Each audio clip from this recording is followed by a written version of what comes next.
instruction dyan, control mo yung bilis eh. Ikaw yung nasusunod eh. Kaya hindi mahirap para sa'yo. Ang problema kasi niya sa bago, medyo hindi niya control yung bilis. Kaya nakakatakot talaga sila. At natatakot sila. Diretso tayo naman. Dahan-dahan. Okay. Dahan-dahan, mas mabagal. Pinakamabagal na magagawa mo. Change ka ng lane. Ay, ng gear. Very good. Observe. Gigalaw ng dahan-dahan. Sige pa. Galaw. Okay. Bawi. Diretso agad. Diretso agad. Okay, diretso na. Speed up. Speed. Speed. Speed. Speed. Yeah. Kailangan mo na speed.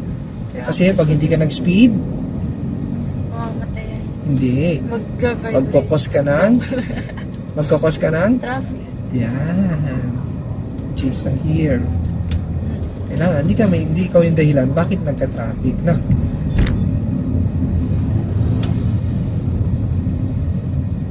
Ayan. So, thank you so much from Toppy for trusting Let's Drive, no? Sana may natutunan ka, ma'am, at may naitulong kami sa'yo. Kahit pa paano, sana medyo na-boost namin yung confidence mo sa driving. Nag-iba na yung mindset mo pagdating sa pagmamaneho, no? Hindi ka na masyadong matatakutin. Parang mas na-enjoy mo siya, hindi na yung parang takot. Parang excited ka na ngayon na, kaya ko na to. Excited na ako ituloy to. Yung parang ganun po. Hindi yung parang, ayoko na kasi yung naging experience ko nung ako nag-driving ay nakakatakot.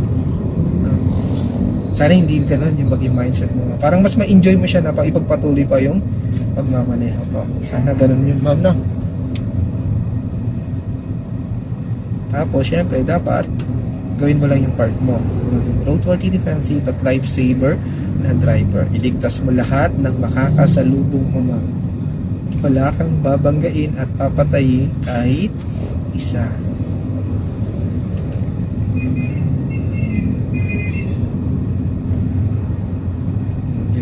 Pag MacArthur, lalong baliwala sa'yo yan. Hindi naman.